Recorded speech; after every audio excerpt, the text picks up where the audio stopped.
Anyone who wants to learn about the new music at arm's length should check out Penelope Spheeris' chilling new film.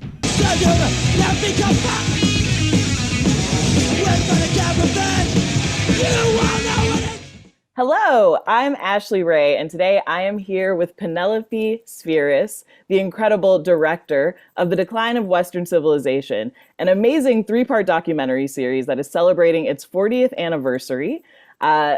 It's one of my favorites. It's, to me, as someone who loves counterculture, anything, punk, grunge, it was something that I watched growing up going, this is what is cool. Just recently, it was actually mentioned in Dave Grohl's Rolling Stone interview. They were just like, anyone who is mentioned in this doc is just, someone who is known as cool, someone who is just definite in the space of music and punk. Back when it came out, it was actually banned by the LAPD. They didn't want it seen, and now it is in the Library of Congress. Penelope, thank you so much for joining us at the 40th anniversary. What is it like to look back on the project now? How did you have the foresight also to know what would matter so far in the future?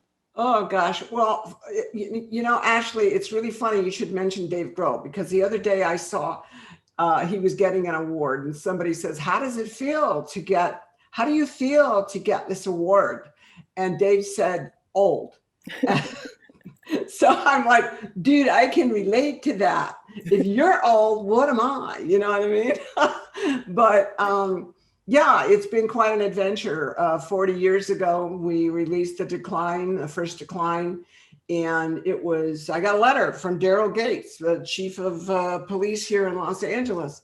And he said, never show this movie in Los Angeles again. And of course, I immediately went down and four-walled. You know what that means? You like rent the theater and then you take the money and give the theater some and blah, blah. I four-walled the Fairfax Theater and showed the movie anyway. So, in good punk rock spirit, I told the man to fuck off. And then I went and go ahead and did it anyway. Yeah. What could be a better endorsement than the chief of the police going, don't ever show this film again? I mean, you basically could make that the poster. No, right. Yeah. I mean, I didn't know at the time. I was like shocked, but see, they had to close down. First, I couldn't get it booked into any theaters because all the theater owners said, no one wants to see a punk rock movie and no one wants to see a documentary in a theater. So I couldn't get it booked. And then when I finally did get it booked, too many people came and they had to shut down Hollywood Boulevard, and they had 300, if you can picture this, and Ed Culver has a picture of it, 300 motorcycle cops. I didn't even know they had that many in LA, like 300 motorcycle cops. That's like way too many. But they had them all there on Hollywood Boulevard, and it was a near riot situation. It was cool. Yeah, all of these riots over a documentary. Like you said, this wasn't a time when people were like, a documentary in a movie theater. What kind of inspired you to take on a project like this? What made you go, I'm going to turn these cameras on. I want to tell this story. Well, actually, I had a company at the time called Rock and Reel, and I made music videos. I think it was the first company that did that here in Los Angeles. So I had music, I had movie equipment around all the time, the 16 millimeter. And I rented it, and the record companies paid for it. But whenever there was a good punk show, I would, shoot the band. I would go shoot the Doobie Brothers. And then at night, I know, right? And then at night, I would go shoot the bands for the movies. So what inspired me to do it, to answer your question more directly, is that I'd always been a fan of rock and roll, and I had never, ever seen a shift like I saw when punk rock was born and manifested itself here in Los Angeles. It was indescribable. And I felt actually liberated. I felt like, oh man, I'm home, because I was raised in total chaos, like in my family home, And so when I saw punk rock, I'm like, hey, I fit right in here, I'm going to just fast forward a bit. You decide to make 3 three sort of sections of this movie. How did that come to be? Did you always envision this being a trilogy? Did you always kind of know where this story would go? Or was it just kind of, this is happening now and I want to capture this scene too? B, what you just said. Yeah, I mean, I never thought in the beginning when I did the first Decline that I'd even get the movie done. I definitely didn't think it would ever be seen because it was so weird back then, and certainly never thought it would be in the Library of Congress ever, thought that. But when I saw the metal movement going on here in LA, I was like, man, this is important too. I better try to pull this one together. So I did that, and then I did all those studio movies in between the second Decline and the third Decline, and they paid me like way too much money. So I was able. Oh, a cat just got in the frame. Louie, get out of here! I call Louie. Hold on. I call this cat. Oh dear, excuse me. Get down. I call him King Louie the Turd because he shits everywhere. Oh my God. Anyway. He's so cute. He's very cute. Anyway, so when I got to the third Decline, I was able to pay for the whole budget myself, plus buy a couple houses and, get a boyfriend I like. No, I'm just kidding. Well, you mentioned you did meet your boyfriend on the third film, right? Yeah. And the cool thing is he doesn't care about the money, His name is Sin, and he was SIN, like don't commit a sin, Yeah. And he, I met him on the third Decline, and he is a gutter punk, except he lives in a very nice house for the last 25 years.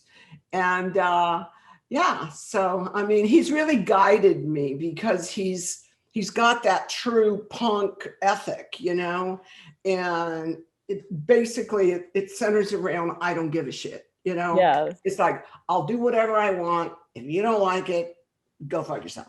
Yeah. So can I swear? I forgot to ask. I think I did too, but I think it's fine. You can beep it. They can bleep it, whatever. Beep me, baby. Yeah, okay, this is punk rock. You can deal with it, Vulture. Yeah. But so as you said, like back in the day, this was seen as so weird, and now I feel like there's this movement. The Hollywood Reporter was just talking about how like musicians now like wish they could have this kind of documentary treatment. They wish, they could always like be telling their own story, and it's like you kind of were able to see that so far in advance. And then it gets into the Library of Congress. What is it like to see the reception to the film change over these years? Well, it's very gratifying, I must admit.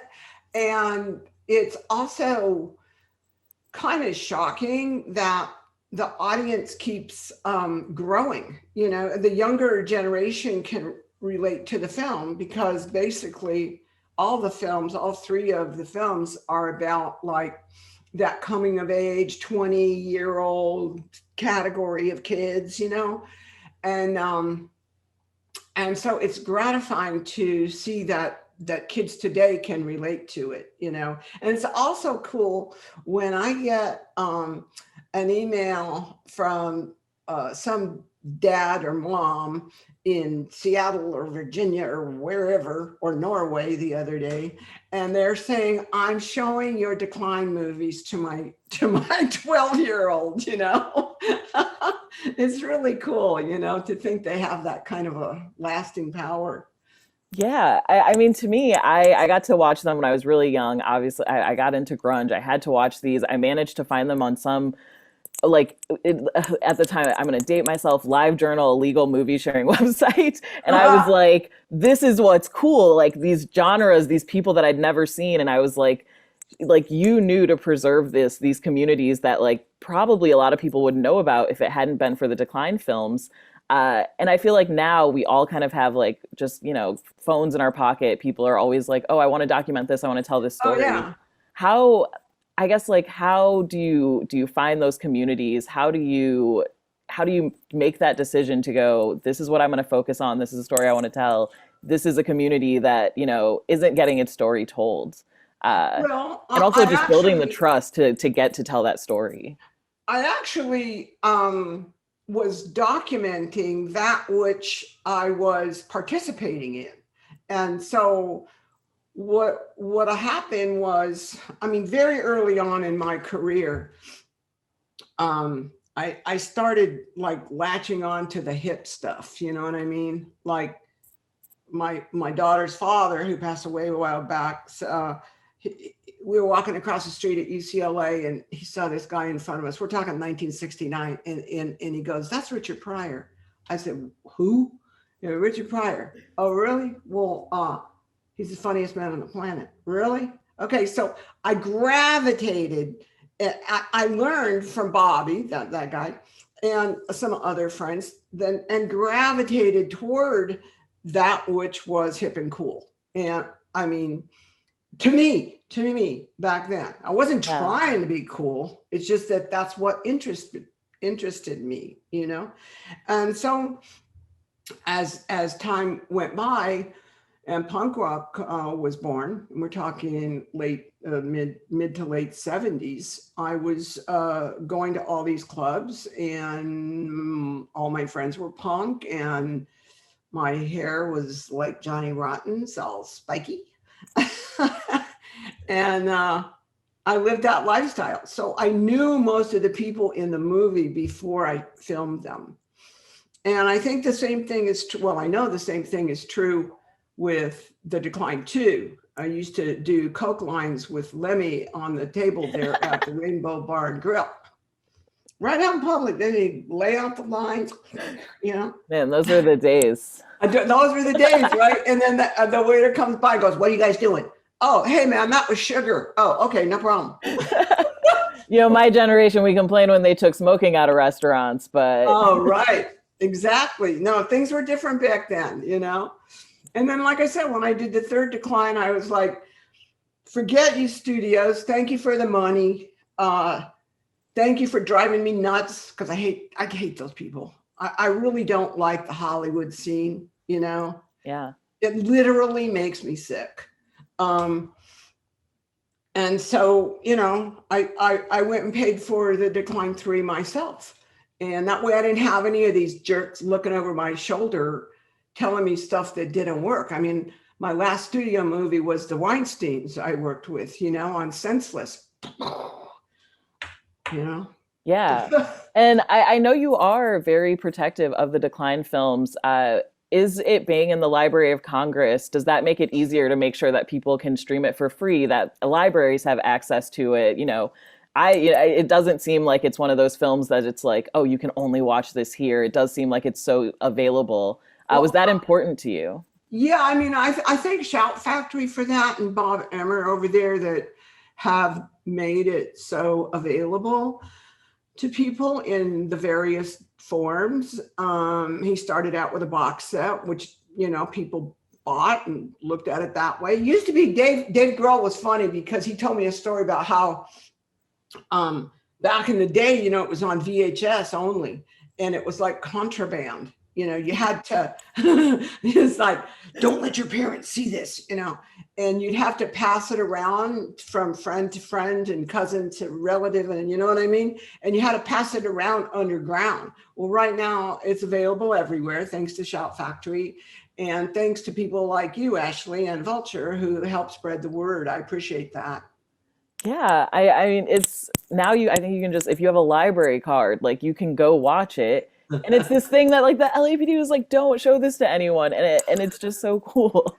Well, I think that's called evolution, you know? Yeah. And I think that's what the purpose of the younger generation is to push us forward and initiate change, hopefully good change, and make it so things like nobody could shoot back then, and not everybody had an iPhone. You know, it was one of the very few people that were filming back then, especially the underground stuff, you know? Yeah. And I only did it because it truly, truly interested me. I want to know, why do these kids do this? Why do these kids fight in the back alley? Why do they get, you know, why do they crowd surf? Why do they get in the mosh pit? Why do they lose teeth in there when they're supposed to be dancing? You know what I mean? It's like, I really wanted to know. So inquiring minds want to know. Yeah. And with this kind of resurgence of documentaries, it seems like everywhere, every network is trying to dig into documentaries and retell all these stories. Do you think there might be like some case to revisit this, to do another Decline, to look at how anything has changed over the last 40 years? Do you see that story has expanded? Well, right back there is my editing system, in which there is the beginning of Decline 4.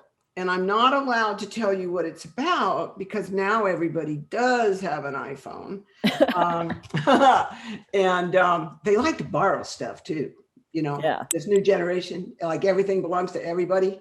Yeah, it says everything is a reference and an inspiration, and it's a send up of this, and it's like I'm going to steal your movie to salute you. Excuse me? I don't understand the logic there, Yeah. But I don't know.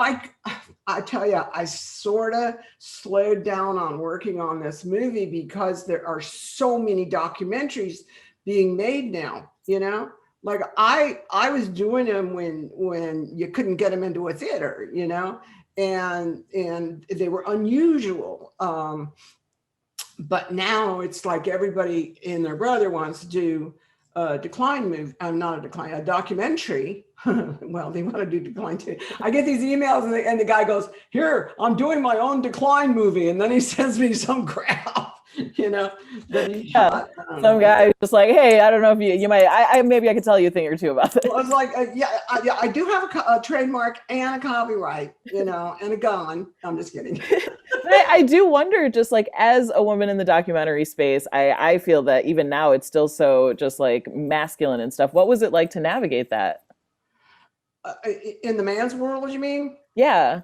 Well, pretty awful as I look back. But I tell you this, Ashley, it didn't occur to me back then. Oh, I'm being treated so shitty because I'm a woman. I didn't think that, because I had guys that were friends that were having a hard time making it in the film business as well. So I just thought it was a hard job.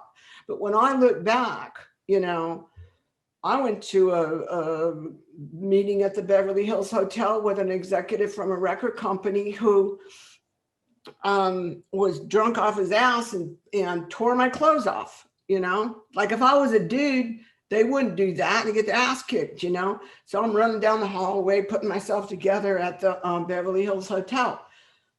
And I've also walked into a room where like all these glam boys were at a big mix board, and the exec I was working with said, "This Penelope, she's going to shoot your music video."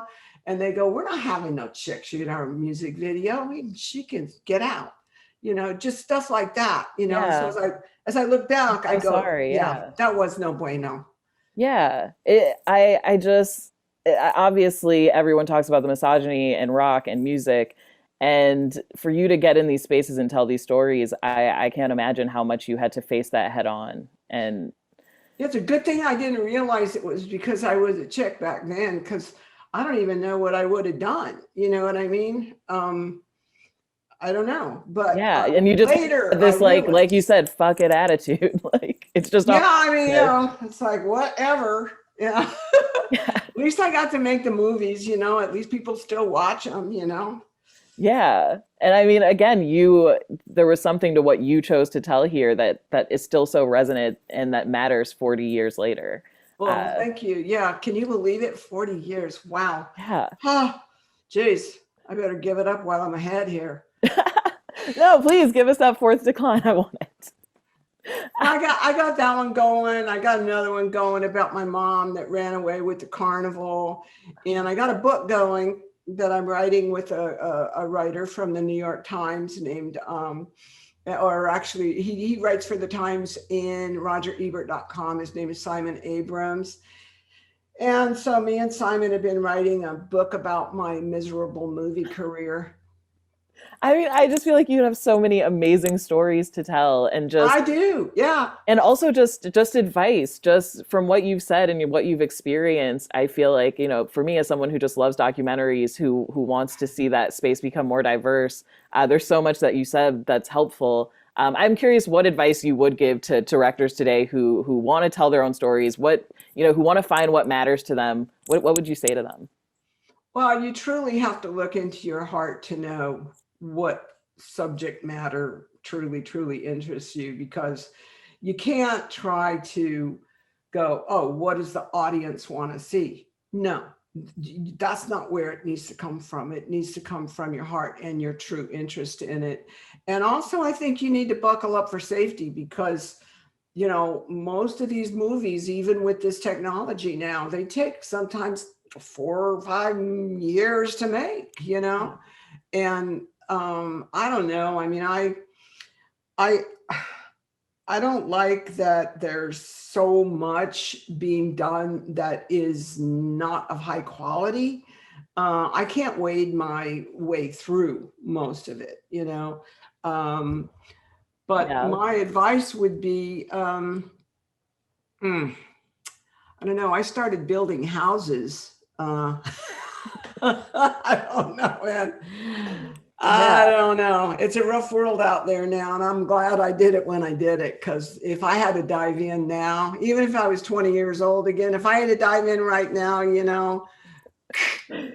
Wow. whatever. I'm thinking of making a documentary, and I'm very. Oh, I don't mean to discourage you or No, but I mean, else. I think what you're saying is it's so relevant now that there's just, I think, a lot of ways for more people to tell their stories. And there's so many places that I think a lot of people don't get the funding they need to tell the story at a quality they want, that there's just now, it's just so saturated that you're like, it's overwhelming. It's overwhelming. I look at who's ever, you look on even the major channels and you're like, okay, all these networks are telling the same story in 5 different documentaries. Which one do I even watch? Like, who's telling the right story? So it's just, I think the Decline films are so just incredible because they're so defined. They captured the story so well. Well, thank you. And hopefully there'll be a little bit of an instruction booklet for the young filmmakers too. And everybody always asks me, how do you figure out how to ask those questions, to interview people? And it came from what I want to know. Why are you acting like this? Why are you doing what you're doing? And what is your set of values, And it's very personal information. And I think that will help. What's the subject of your documentary, I wonder? It's about Black women in comedy. Oh, really? Yeah, it's like an oral history of Black women in comedy, like since the. Can you star Wanda, please? Of course, Thank you. Yeah. I love her. I love Wanda, and I've worked with Whoopi a couple of times. Oh yeah, but those are like I said, the stories I want to tell, and watching the Decline films is what made me go, oh, you can just like look around at the people around you and be like, hey, oh my gosh, you have a story, talk to me. Right on. Yeah, definitely. I think that's a fantastic subject matter, and thank God things have changed for women to a degree where hopefully you can get some funding. And would you like for me to pay for it? I'll pay for it. We talk about that. But I got a checkbook right here. Yeah. But Penelope, I am so thankful that you came to talk to us about the 40th anniversary. If you have not seen these documentaries, go watch them. If you have a library card, you can watch it for free on Canopy. You can watch it for free with just an email address, not even that, on Documentary Plus, the streaming app. It's all over the place. Amazon Prime, from being banned by the LAPD to being all over the world to stream for free on your TVs. It's amazing. Penelope Spheeris, thank you for joining us. Well, thank you, Ashley Ray, and good luck with your documentary. And you guys go watch that movie for free, those movies for free, because I never made any money off of them anyway, so doesn't matter. Yeah. Oh, anyway, bye, y'all. Rock. Thank you. See ya.